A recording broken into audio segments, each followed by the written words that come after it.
Hello दोस्तों, स्वागत है आपका आपके चैनल CGPSC प्रोफेसर में। तो दोस्तों आज हम बात करने वाले हैं CGPSC मेंस एग्ज़ाम के लैंग्वेज पेपर के बारे में। दोस्तों लैंग्वेज पेपर आपकी हिंदी, इंग्लिश, छत्तीसगढ़ी और संस्कृत की प्रोफिशिएंसी टेस्ट करता है। अगर स्कोर मैक्सिमाइज करना है तो कुछ की एरियाज़ होते हैं, उन पे हमें ध्यान देना होगा। तो दोस्तों मैंने पिछले 5-6 साल के क्वेश्चन पेपर को एनालिसिस किया है और उसमें से जो मोस्ट इम्पॉर्टेंट टॉपिक्स हैं जो लगभग हर साल ही पूछा गया है उनको इस वीडियो में कंपाइल किया है, तो आप अंत तक ज़रूर देखिएगा। दोस्तों अब बात करते हैं जनरल हिंदी की। सबको यही लगता है कि हिंदी तो अपनी ही लैंग्वेज है, हो जाएगा, लेकिन एग्ज़ाम हॉल में सब फुस हो जाते हैं। तो सबसे पहले बात करते हैं व्याकरण की, जिसमें संधि, समास, अलंकार, रास, छंद, व्याख्या, रचना, वोकैबुलरी, सेंटेंस करेक्शन और इडियम्स एंड फ्रेजेस ये सब बार बार रिपीट होते हैं। ग्रामर में एरर आइडेंटिफाई करना और सही करना ये बहुत इंपॉर्टेंट है। जो दूसरा टॉपिक बहुत ज़्यादा पूछा जाता है वो है कॉम्प्रीहेंशन, दैट इज बोथ। सो इसमें अनसीन पैसेज का प्रैक्टिस करना है आपको, और इसका सीक्रेट ये है कि आप मेन आइडिया समझो, सपोर्टिंग आर्ग्यूमेंट्स पकड़ो और ऑथर का टोन आइडेंटिफाई करो। जो तीसरा बहुत इंपॉर्टेंट टॉपिक है हिंदी में, दैट इज़ प्रिसाइज राइटिंग, जिसे हम हिंदी में संक्षेपण कहते हैं। तो ज़्यादा लिखने से नंबर नहीं मिलेंगे, समरी शॉर्ट पर पावरफुल होनी चाहिए, एकदम प्रिसाइज, एकदम सटीक। सब एसेंशियल पॉइंट्स कॉन्साइज तरीके से लिखना सीखो। जो चौथा बहुत इंपॉर्टेंट टॉपिक पूछा जाता है दैट इज ट्रांसलेशन, जिसको हम हिंदी में अनुवाद कहते हैं। इंग्लिश से हिंदी और हिंदी से इंग्लिश ट्रांसलेशन प्रैक्टिस करो। मीनिंग और कॉन्टेक्स्ट सेम रहना चाहिए, आप गूगल ट्रांसलेट का बाप बन जाओ। तो दोस्तों अब बात करते हैं जनरल इंग्लिश का। अगर आपकी इंग्लिश स्ट्रांग हो गई तो कॉन्फिडेंस भी बहुत बढ़ जाएगा। तो सबसे पहले बात करते हैं ग्रामर की, जो ऑब्वियसली पूछा ही जाएगा। तो इसमें आपको tenses, articles, prepositions, conjunction, voice, narration, synonyms, antonyms, one word substitution सब इम्पॉर्टेंट है। एग्जाम में ही गो टू मार्केट यस्टरडे लिख दिया तो एग्जामिनर भी शॉक हो जाएगा, ऐसा काम मत करना भाई। जो दूसरा सबसे इंपॉर्टेंट चीज़ है वो है ऐसे राइटिंग। तो ऐसे राइटिंग में स्ट्रक्चर्ड ऐसे लिखना सीखो, क्लियर आर्गूमेंट्स और स्ट्रॉन्ग एग्जाम्पल दो।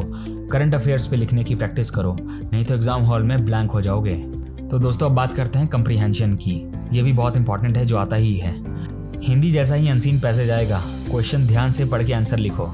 जो लोग होते हैं ना भाई, जो भांजने लग जाते हैं, ज्ञान फैलाने लग जाते हैं दुनिया भर का, उल्टा सीधा लिखने लग जाते हैं, ऐसा काम मत करना बस। चौथा जो बहुत इंपॉर्टेंट है दैट इज़ वोकैबुलरी।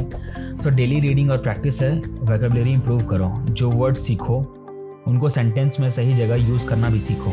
अब बात करते हैं दोस्तों छत्तीसगढ़ी लैंग्वेज की। दोस्तों ये अपनी मिट्टी का लैंग्वेज है, पर थोड़ा ट्रिकी भी है। तो सबसे इंपॉर्टेंट है इसमें ग्रामर, ये आपको पूछा ही जाएगा।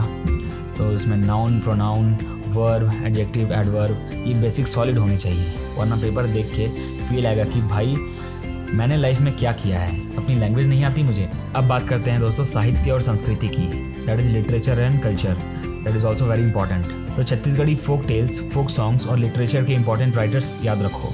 कहीं पेपर में कर्मा गीत का सवाल आ गया और आपसे नहीं बना तो आप ऐसा नहीं कहने लग जाओ कि भाई मोर तो कर्म ही फूटे लागी सरे। अब बात करते हैं दोस्तों इडियम्स एंड प्रोवर्ब्स की। ये भी बहुत ज़्यादा इंपॉर्टेंट है। छत्तीसगढ़ी मुहावरे और लोकोक्तियों का स्ट्रॉन्ग ग्रास्प होना ज़रूरी है। बहुत सारे मुहावरे होते हैं जैसे मच्छी के पेट के पानी जैसन, इनका अर्थ पता होना चाहिए। अब बात करते हैं ट्रांसलेशन की दोस्तों। तो हिंदी से छत्तीसगढ़ी और छत्तीसगढ़ी से हिंदी ट्रांसलेट करने की प्रैक्टिस करो, ये बहुत इंपॉर्टेंट है, वरना अगर ट्रांसलेशन नहीं बना तय एग्जाम हॉल में मुखारी लेके तेरे मुंह में घिसत रही जावे। अब बात करते हैं दोस्तों संस्कृत की। भाई ये लैंग्वेज सिर्फ एंशिएंट ही नहीं, स्कोरिंग भी है। इसमें बेसिक ग्रामर बहुत इंपॉर्टेंट है, संधि, समास, कारक, विभक्ति ये बेसिक्स क्लियर होने चाहिए, वरना संस्कृत का पेपर सुडोकू लगने लग जाएगा। ट्रांसलेशन ये भी आएगा ही आएगा, बहुत इंपॉर्टेंट है। संस्कृत से हिंदी ट्रांसलेशन आना चाहिए दोस्तों, नहीं तो एग्जामिनर भी सोचने लग जाएगा कि भाई तू कहाँ से आया है, तू अरब अमीरात से आया है क्या, या जर्मनी से आया है। दोस्तों और संस्कृत में लिटरेचर बहुत इंपॉर्टेंट है। रामायण और महाभारत की बेसिक्स पता होने चाहिए, ये सिर्फ रिलीजियस बुक्स नहीं, एग्जाम के लिए भी बहुत इंपॉर्टेंट है। तो दोस्तों अगर CGPSC मेंस 2025 क्रैक करना है तो लैंग्वेज पेपर को लाइटली मत लो। ग्रामर, कंप्रीहेंशन और वोकैबुलरी स्ट्रांग रखो। रेगुलर प्रैक्टिस और राइट स्ट्रैटेजी से ये पेपर मार्क्स बूस्ट कर सकता है। तो मिलते हैं नेक्स्ट वीडियो में। लाइक, शेयर और कमेंट करना मत भूलना। अगर कोई डाउट है तो आप नीचे कमेंट करके ज़रूर बताना। तब तक के लिए धन्यवाद। Study hard and keep studying.